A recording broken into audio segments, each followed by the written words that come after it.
사랑하는 성도님들, 안녕하십니까? 너무나 힘들고 고통스러운 순간에 기도조차 나오지 않는 그런 시간 말입니다. 무릎을 꿇고 앉아있지만 말이 막히고 하나님께 무엇을 말씀드려야 할지 모르겠고 그냥 눈물만 흘러내리는 그런 경험이 있으시죠?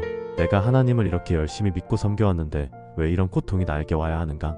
다른 사람들은 멀쩡한데 왜 하필 내게 이런 시련이 찾아왔을까 하는 그런 원망과 의구심 말입니다. 우리는 모두 연약한 인간이기 때문입니다. 오늘 저는 여러분께 세 가지 귀한 말씀을 전해드리고 싶습니다. 첫 번째는 고통도 하나님의 사랑의 표현이라는 것입니다. 두 번째는 고통을 통해 우리가 진정한 성숙에 이르게 된다는 것입니다. 세 번째는 고통 중에도 하나님께서 우리와 함께 하신다는 놀라운 진리입니다.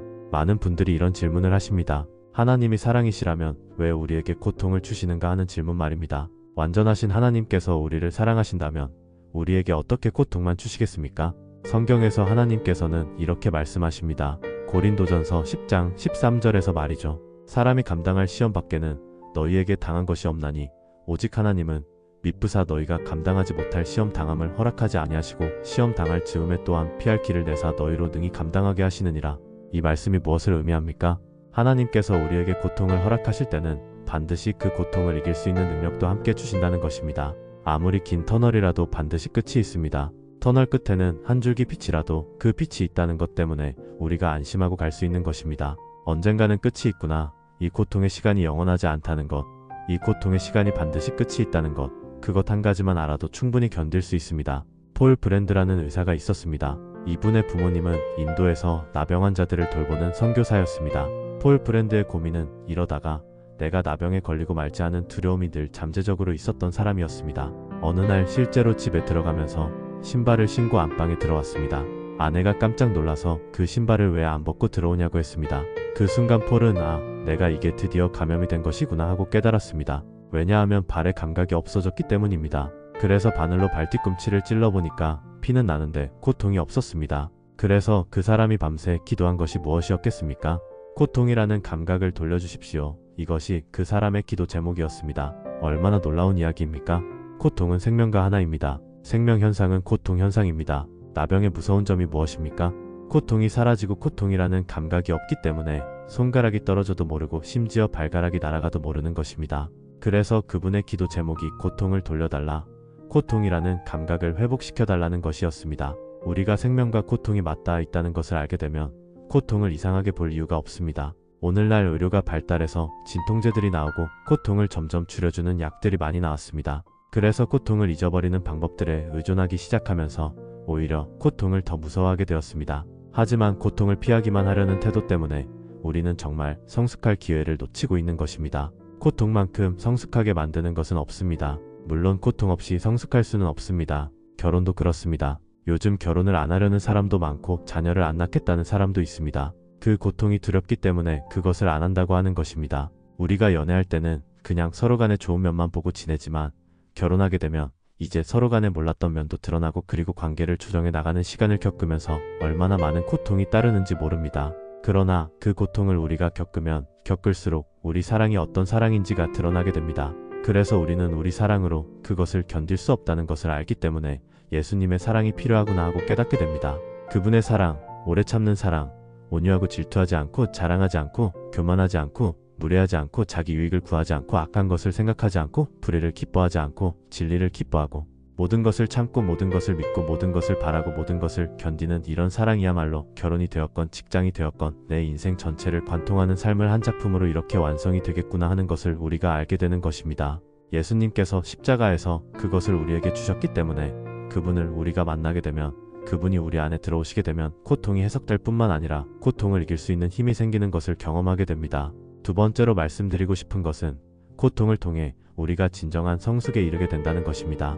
정말 어른이 되려면, 진짜 어른이 되려면 이 고통의 의미가 해석되어야 됩니다. 아이들은 다 고통을 싫어하고 피하려고 합니다. 그러나 어른이란 성숙이란 고통을 이해할 줄 알고 그 고통을 선물로 받아들일 줄 알고 심지어는 그 고통을 피할 수 있는데 고통을 기꺼이 선택하는 데까지 이를 수 있는 것, 그것이 진정한 신앙인입니다.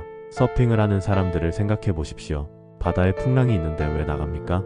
거기에 잠기기도 우리가 바다에 가고 싶지 않은 사람들이 있는데 그런데 그 높은 파도를 타겠다고 하는 사람은 파도가 더 커지는 것을 기뻐하면서 그리로 뛰어나가서 서핑을 합니다.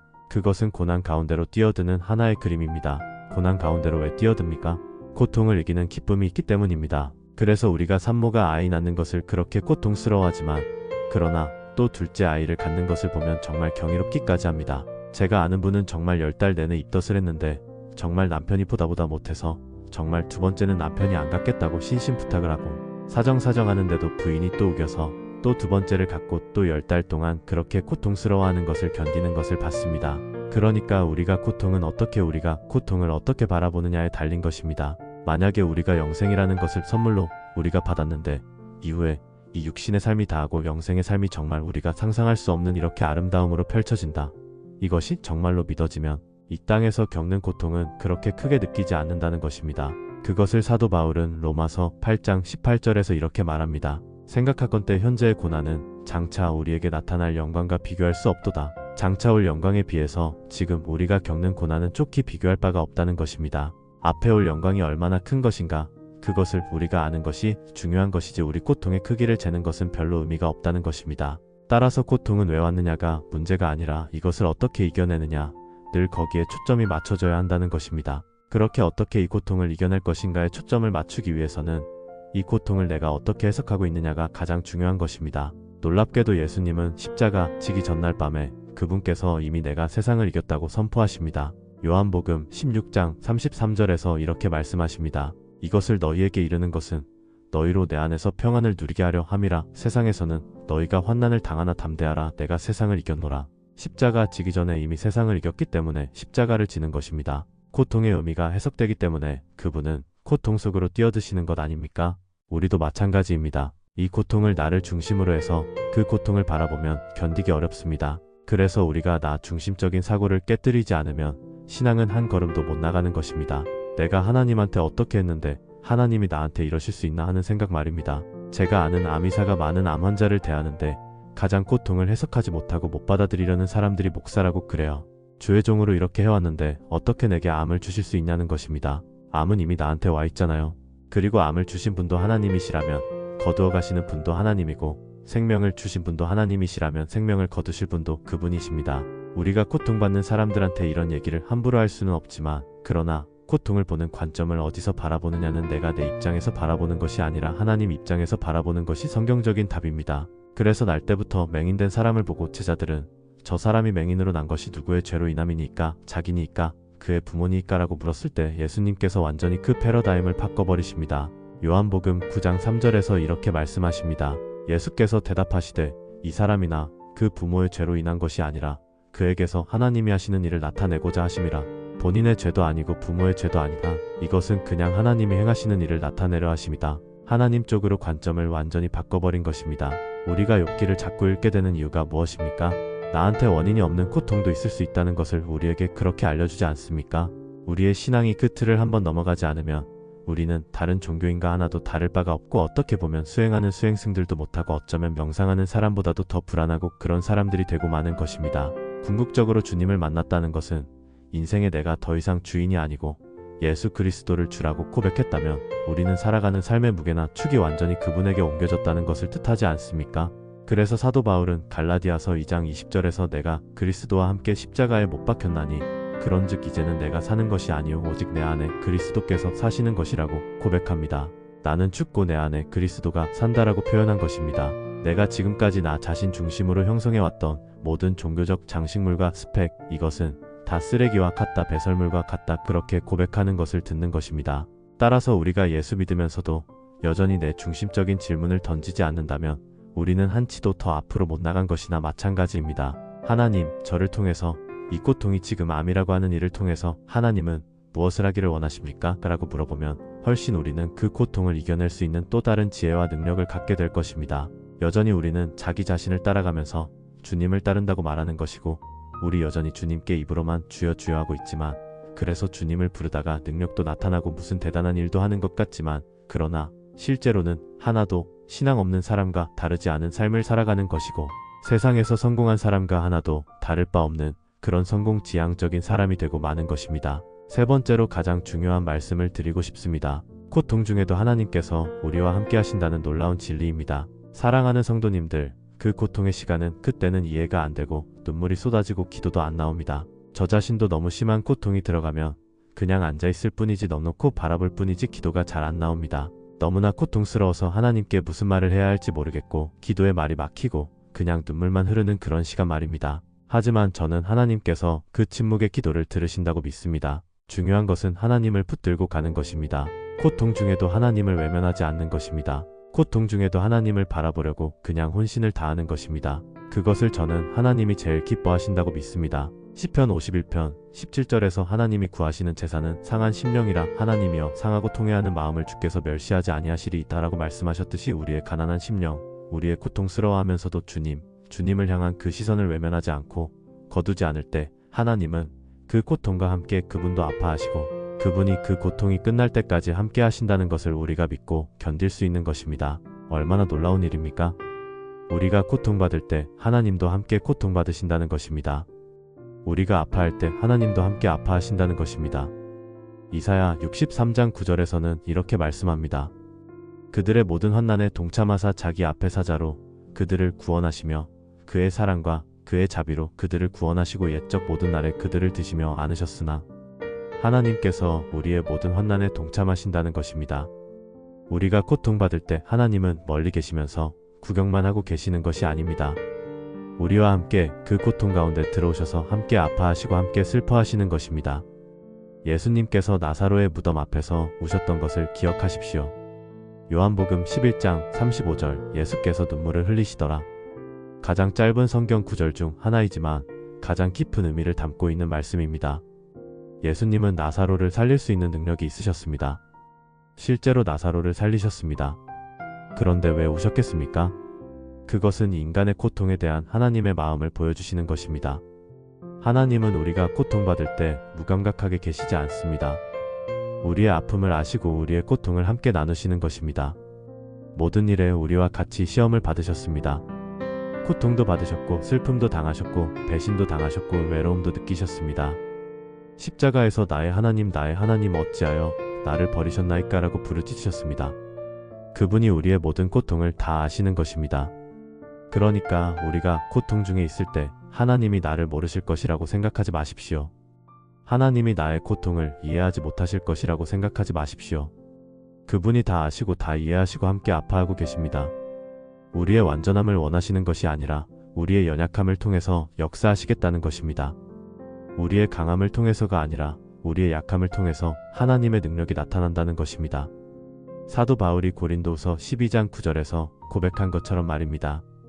그러므로 도리어 크게 기뻐함으로 내 연약한 것들을 자랑하리니 이는 그리스도의 능력이 내게 머물게 하려 함이라. 우리의 연약함이 하나님의 능력이 나타나는 통로가 된다는 것입니다. 우리의 고통이 하나님의 사랑이 드러나는 무대가 된다는 것입니다.